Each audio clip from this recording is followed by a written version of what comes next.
जो लोग ये सोचते हैं कि व्लॉग बनाना बेले बंदों का काम होता है, इसके पीछे कुछ काम नहीं होता है, इसे जो ये लड़की व्लॉग बना रही है इसे कोई काम ही नहीं होता है, ये तो बेली है घर की, तभी तो ये इतने व्लॉग बनाती है, तभी तो ये फ़ोन से लगी रहती है, तभी तो ये, तब तो वो, तब तो ये हैं। भाई इसके पीछे भी मेहनत होती है यार। अपने काम को ही मत ऊपर लेके जाओ, बाकी जो बंदा कर रहा है उसे भी थोड़ा अप्रिशिएट कर दिया करो कभी। इसके पीछे भी काफ़ी ज़्यादा मेहनत होती है जो किसी किसी को दिखती है, और जिनको नहीं दिखती आज उनमें उन्हीं लोगों को ये मैं मेहनत दिखाने के लिए आई हूँ।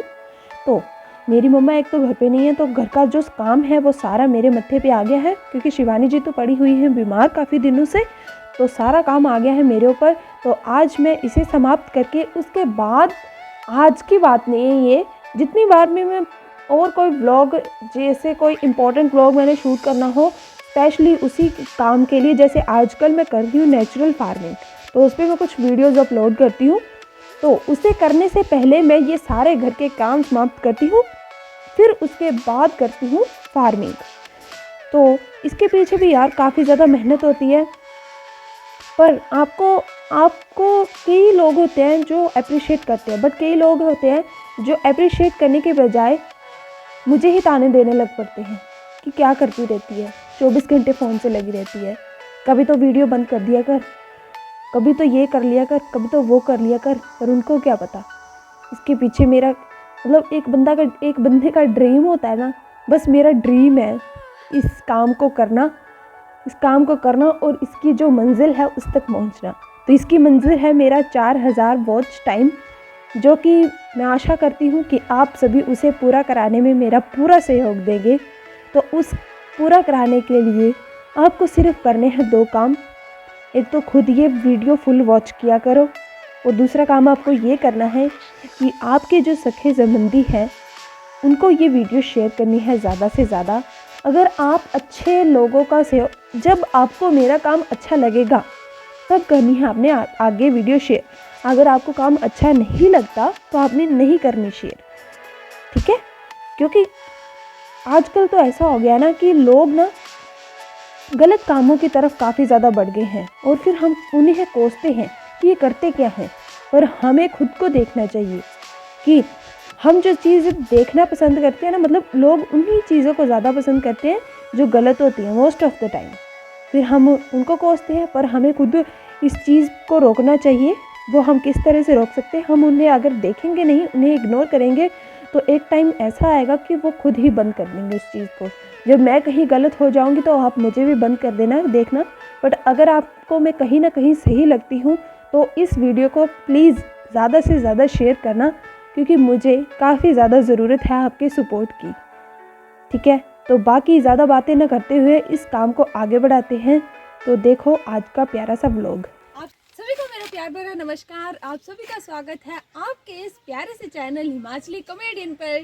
कैसा है मेरा पूरा परिवार? मैं आशा करती हूँ कि आप सभी अपने जीवन में बहुत खुश होंगे। सो गाइज, आज सुबह से लेकर अभी तक की रूटीन मेरी बहुत ही टाइट रही है। आज मम्मा घर पे नहीं थे, जैसे कि मैंने आप सबको पहले से बताया हुआ था। उनको शादी है, मीन्स की शादी में गए हैं वो, तो वहीं से मेरा तो काम कर कर के हालत टाइट हो गई है। तो मैंने जैसे आप सबको दिखाया है कि इतनी मेहनत करने के बाद फिर मैं आती हूँ इस ब्लॉग को शूट करने के लिए, और यहाँ से चलती है मेरी प्राकृतिक खेती की जर्नी। तो ये मैं क्यों करती रहती हूँ 24 घंटे नहीं, हर दिन इतना ज़्यादा प्रोड्यूस जो खाद है ये क्यों बना रहे हैं हम? क्योंकि हमारी खेती चल रही है प्राकृतिक में। तो मैंने सारे खेतों की जिम्मेदारी उठा ली है। जैसे कि थोड़े दिनों पहले मैंने एक खेत दिखाया अपना, जो कि जिसकी हालत बहुत ही ख़राब हो चुकी है। कहीं कहीं लगे हुए कनक और कहीं तो बिल्कुल भी नहीं है। तो वहाँ मैंने जीवामृत दिया था। तो उसके बाद परसों कल बारिश हो गई थी, तो शायद अब वो असर इतना ना कर पाए, तो इसलिए मैंने वहाँ पे डालना है अभी जीवामृत। तो मैंने सोचा कि अब वो बना लेती हूँ, और पहले से मैंने काफ़ी ज़्यादा बना के रखा है, उसे सुखा लिया है। अच्छा खासा सूख भी गया आधा, और आधा और सूख रहा है अभी। तो वो भी चलो डे बाई डे होता रहेगा। तो मेन बात ये है कि मम्मी है नहीं घर पे, ठीक है? तो मम्मा गए हैं शादी में, तो जो घर का काम है सारा मुझे करना पड़ रहा था। तो गायों का काम भी था, तो शिवानी जी हैंडल कर रही थी उसे, पर शिवानी जी भी बीमार होगी। फिर मेरे को पड़ गया, मेरे सिर पे ये भी बोझ पड़ गया कि गाय का गोबर उठा के फेंका। फिर मैंने बोला मैंने फेंकना क्यों ऐसे, मैं तो इसका वो भी प्रयोग कर सकती हूँ, मैं इसका गंजीवामृत बना सकती हूँ। तो इसीलिए मैं आ गई हूँ आज आप सबके लिए ये बहुत ही अमेजिंग सा वो लेकर, जो हम जैसे हमारे जैसे लोग होते हैं जो कि गांव में रहते हैं, उनको डेली सुबह उठ के यही काम होता है। लेडीज़ को मोस्ट ऑफ द जेंट्स भी ये काम कर लेते हैं कभी कभी अगर उनका मूड हो तो, बट कभी बार नहीं करते। तो most of the time lady करती है इस काम को कि सुबह उठना है, पहले झाड़ू मतलब गाय के पास झाड़ू वगैरह लगा के उसका सारा गोबर उठा के खेत में फेंकते हैं। तो आप सबके लिए मैं बहुत ही अमेजिंग सा ये ट्रिक ही कह सकते हैं काम लेके आई हूँ कि उसे अब गोबर को फेंकना नहीं है आपने, आप उसका घर में ही मीन्स कि अच्छे से बढ़िया सी खाद बना सकते हो। तो वो खाद है हमारी घन जीव अमृत, ठीक है। तो आप घर में तैयार कर सकते हो और जब वो सूख जाए तब उसे दे देना अपने खेतों में। और इसका फ़ायदा आपको ये रहेगा ना, ये बहुत ही जल्दी तैयार होता है। मतलब जैसे ये सूख गया ना, मतलब ये तैयार भी हो गया, ठीक है। जैसे आप गोबर को उठा के ले जाते हो, मान लो कि ये मेरी गाय ने गोबर किया हुआ था आज का, तो इसका मैं आज बना रही हूँ गंजीवामृत। तो मान लो कि अगर मैं आज इसका गंजीवामृत नहीं बनाती तो मैं इसे उठा के खेत में लेकर जाती और वहाँ जाके हम इसे फेंक देते हैं, ठीक है। फेंक दिया, फिर 3 महीने के ऐसे ही करते करते हम महीनों तक वहाँ गोबर फेंकते रहते हैं। फिर कहीं साल 1 साल 2 साल के बाद वो जाके तैयार होता है, जिसे हम अपनी भाषा में कहते हैं माल, ठीक है, माल कहते हैं। और फिर उसका जो गोबर है वो तब जाके भुरभुरा सा होता है और आपको लगता है कि वो बड़ा ही फायदेमंद होता है। सबको ये लगता है, मुझे भी ये लगता था। प्राकृतिक खेती जब मेरी ज़िंदगी में नहीं आई थी उससे पहले मुझे यही लगता था कि ये जो गोबर है ये बहुत ही फायदेमंद होता है, इससे हमारी फसल को शक्ति मिलेगी, इससे हमारी फसल अच्छी होगी, इससे ये सब कुछ होगा। बट नहीं, जब मैंने प्राकृतिक खेती के बारे में जाना, सब कुछ पता चला, तो मुझे ये पता चल गया कि ये जो माल होती है ये बिल्कुल वेस्ट है ये, ठीक है। इससे क्या होता कि जो मीन्स कि गाय का गोबर होता है ना, वो जितना ताज़ा हो ना उतना बेटर रहता है। ये हम बार बार क्यों कहते रहते हैं, क्योंकि जब ताज़ा गोबर होगा ना तो उसमें लाखों करोड़ों सूक्ष्म जीव होते हैं, इसमें अभी तक है, अभी जिंदा है वो, इसमें लाखों करोड़ों सूक्ष्म जीव, उनको बस खाने की ज़रूरत हमने प्रोवाइड करवानी है। बट जब हम उसे माल में परिवर्तित कर देते हैं, मतलब खेत में फेंक दिया, कल बारिश हुई, मान लो कि कल मैंने लेकर गोबर फेंक दिया खेत में और फिर उसके ऊपर बारिश होगी, आधे सूक्ष्म जीव तो मर गए, फिर धूप आई, फिर आधे तो मर गए। ऐसे करते करते पूरे साल तक वो मरते रहेंगे, एक भी सूक्ष्म जीव नहीं बचेगा उसमें, पता है आपको, एक भी नहीं बचता।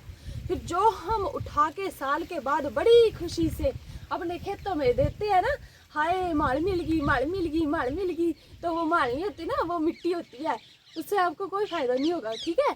तो इसीलिए मैं आपको बता रही हूँ सरल फ़ायदा और 1 नंबर का फ़ायदा ये है कि आप बनाओ अपने घर में ही, उस जो सुबह फेंकने वाला गोबर है ना उसके काम को ख़त्म करो यहीं पे, उसे उठा के लाना है।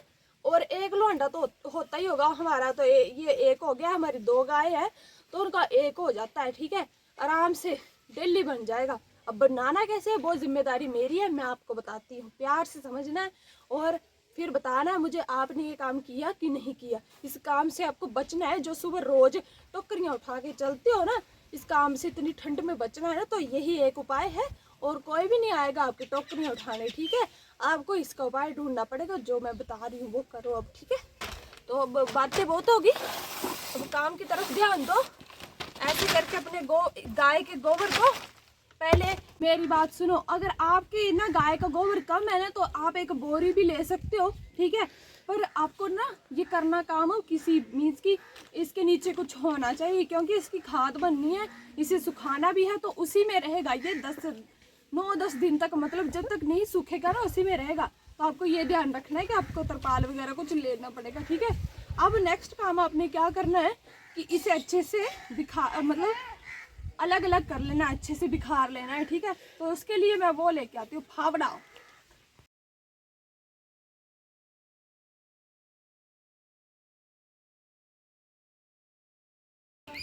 सो गाइज इसे कहते हैं फावड़ा, मैंने पिक्चर में देखा था, वैसे तो मुझे भी नहीं पता है बट आपको भी पता चल गया ना। अब इस फावड़े का काम ये आपने करना है, ये जो गोबर है इसके चिथड़े कर देने हैं इस तरह से।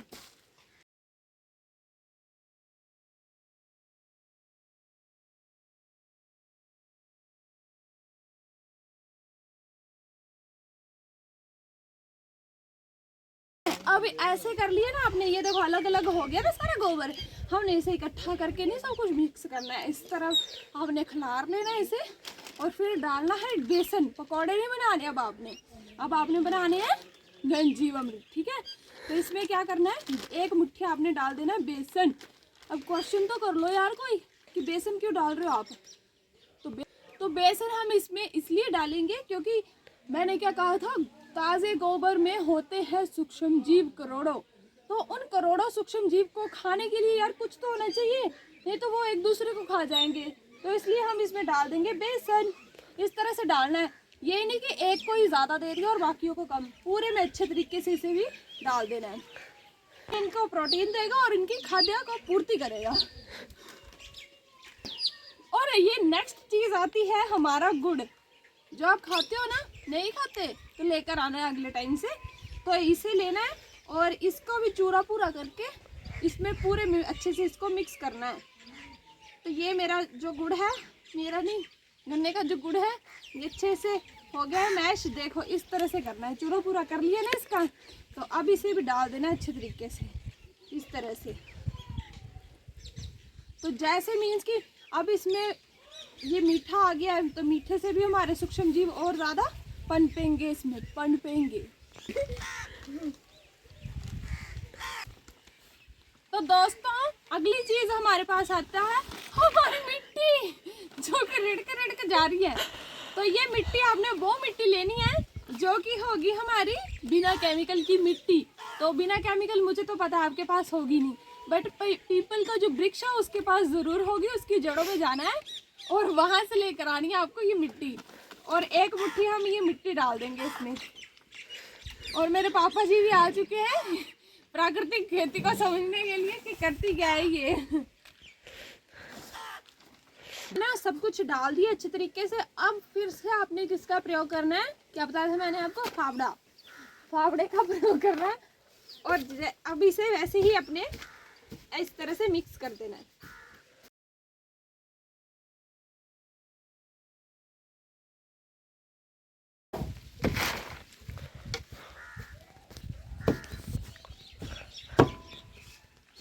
यार ये नहीं कि मतलब हर बार आना है ब्लॉग देख के चले जाना है, हर बार आना है ब्लॉग देख के चले जाना है। इस बार ये 2 काम करने हैं आपने, ज़्यादा नहीं। ये आपका ही फ़ायदा है, ठीक है, मेरा कोई फ़ायदा नहीं है इसमें। आपने खुद भी बनाना है और ऐसे अपनी सखा संबंधियों को और बाकियों को भी भेजना है, ताकि वो भी इस टोकरू फेंकने के छुटकारे से बच पाए, टोकरू के गोई को फेंकने के छुटकारे से बच पाए, वो भी इतनी ठंड में, ठीक है। मैं आप सबका भला चाहती हूँ, तो इसलिए ये आपको मैंने सलाह दी है। बहुत ही बढ़िया सी सलाह है ये, कि बस 10 दिनों में आपकी माड़ तैयार हो जाएगी, घर में ही पड़े। तो इसलिए इस काम को अवश्य करें। ये देखो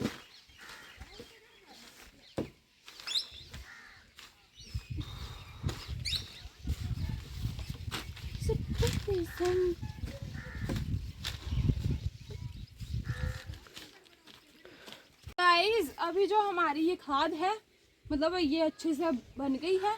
अब आपने क्या करना है, इसे सुखाने के लिए डालना है छाँव में, ठीक है, छाया में इसे डाल देना है। तो यहाँ पे छाया ही रहती है मोस्ट ऑफ द टाइम, बस शाम को आती है, इतनी सी धूप आ रही है बस, तो ये इतनी सी काफ़ी है। तो बाकी हमने इसे छाया में सुखाना है और जब ये सूख जाए अपने खेत में दे देना है। अभी कनक का सीज़न है, तो आप सीज़न में नहीं, कनक में से दे सकते हो, वो भी 15-15 दिनों के बाद देते रहना है। मतलब महीने में, 1 मंथ में 2 बार दे देना आपने, 1 मंथ में 2 बार, ठीक है। तो ये हो गया हमारा घनजीव अमृत। तो मुझे ये बताओ, ये आपको काम बहुत कठिन लग रहा है क्या? आपको ठंड से बचा रहा है, दूसरा आपको एक और काम बढ़ने से बचा रहा है ये, और आपकी ज़िंदगी को और सरल आपकी ज़िंदगी को सरल बना रहा है। तो ये आपको काम ज़रूर अपनाना चाहिए और डेली लाइफ में तो इसे ज़रूर करना चाहिए। एक तसला अगर आप करते रहोगे तो एक दिन आपके पास बहुत बड़ा तसला तैयार हो जाएगा, जिसे आप कनक में फेंक दोगे तो आपकी इतनी सारी कनक निकल आएगी, इससे भी ज़्यादा निकल आएगी। मेरी बाइयाँ बस इतनी हो रही है बस, है ना। तो बाकी ये है कि गंजीव अमृत को बना के ज़रूर ट्राई करें और फीडबैक मुझे दें, मतलब बताएं मुझे कि कैसा बना था और कैसा लगा आपको। चख के नहीं बताना है कि कनक को दे के बताना है बस, ठीक है। मजाक कुछ ज़्यादा हो गया यार। तो ये था आज का हमारा प्राकृतिक खेती का छोटा सा एक खाद्य पदार्थ है जो मैंने आपके साथ शेयर किया है। तो मेरी आप सबसे यही गुजारिश रहेगी कि हर बार आती हूँ मैं मुँह उठा के और ऐसे ऐसे खाते बना के आपको दिखाती हूँ हर बारी, और आप थोड़ा सा अप्रिशिएट करके चले जाते हो। पर ये नहीं कि अपने दोस्तों को भी शेयर कर दे ये वीडियो या कुछ, है ना, बताइए ना। तो आप उनको भी शेयर करके दिखाओ एक बार। अगर उनको अच्छा लगे ये काम तो उनको बोल देना कि लाइक भी कर देना। अगर नहीं करे तो हमने क्या करना है यार, हमने तो बस वीडियो बनानी है और आपने देखनी है और लोगों को भेजनी है, तो भेज देना आज। तो ये था आज का हमारा प्यारा सा ब्लॉग। और शिवानी जी काफ़ी तरड़ मरड़ रही हैं आज, इसने बड़े दिनों के बाद मेरा ब्लॉग शूट किया है, तो थैंक्स टू शिवानी जी। हमारा कैमरामैन थोड़े दिनों तक बीमार रहेगा और बीमार रहेगा। हम जल्द से ही कामना करते हैं कि शिवानी जी स्वस्थ हो जाए, क्योंकि ऐसा कैमरामैन मुझे कहीं नहीं मिलेगा। इसलिए बहुत बहुत धन्यवाद। इसको बहुत हंसी आ रही है, कैमरा हिल रहा है शिवानी, अभी हंसना नहीं है। तो बस यार, इसके हाथ में मक्खी बैठ रही है, फिर भी इसने काफ़ी कंट्रोल किया हुआ है। इसे जुकाम भी लगा हुआ, मेन बात तो ये है। इसके शीके भी आ रही है, पर इसने फिर भी काफ़ी अच्छे तरीके से हैंडल किया। और ये मुझे ये भी नहीं बता रही कि तू पीछे आ गई है, तू नीचे भी गिर सकती है। तो यार बस आज का ये ब्लॉग हमारा सुनहरा सा यहीं पे समाप्त होता है। तो यहीं पे समाप्त होता है। तो बाय बाय। इतनी मेहनत करते ही रहूँगी मैं। और आप एक लाइक के साथ 2 शेयर कर देना और एक चैनल को सब्सक्राइब भी करवा देना, ठीक है। Bye bye. मिलूंगी आपको एक और नए ब्लॉग के साथ कल, आज नहीं कल। Bye bye.